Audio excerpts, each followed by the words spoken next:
Alright, so I'm seeing my first movie of the year called Primate.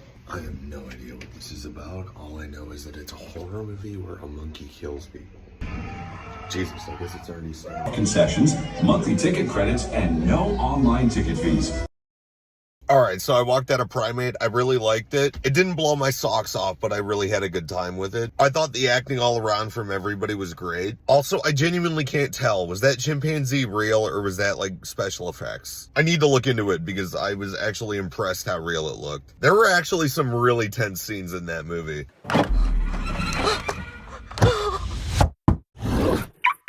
They were only made more tense by the fact that the characters were kind of stupid. I mean, look, that's just horror in general. It's a movie about a chimpanzee that gets rabies and starts killing people. I'm not expecting The Godfather. There were also some great directing moments, like, well, I don't know. I don't want to say too much, but let's just say that there's a scene that really reminded me of something seen in A Quiet Place. There are some messed up deaths in here. Literally in the first few minutes, there's a death scene. I was like, oh, like I was like, my jaw was on the floor. I can't even remember the last time I watched a horror movie and just had my jaw on the floor from a kill.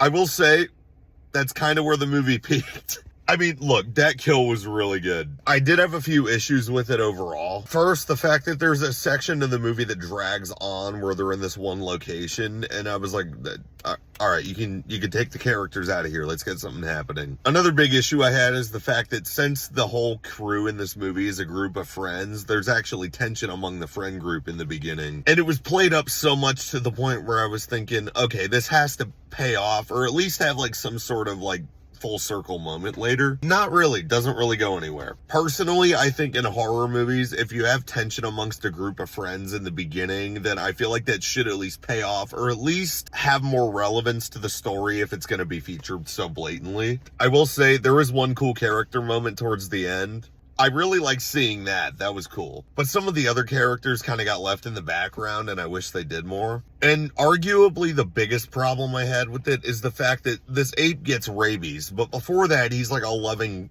friend to this family. There is like one, maybe two scenes of him bonding with this family and their group of friends, and you really don't get anything more than that. I feel like for this movie to be really effective, you need to have the ape interacting with the family a lot more than it did. That was by far my biggest complaint with the movie. Overall, though, I still enjoyed it. Like I said, it didn't blow my hair back or anything, but I think as the start to the year, this was a good pick. I'm gonna give this a 3 out of 5 stars. As long as you go in knowing that this is just Slumber Party Massacre with an ape, I think you'll have a good time. Go for a character piece and you're gonna want your money back.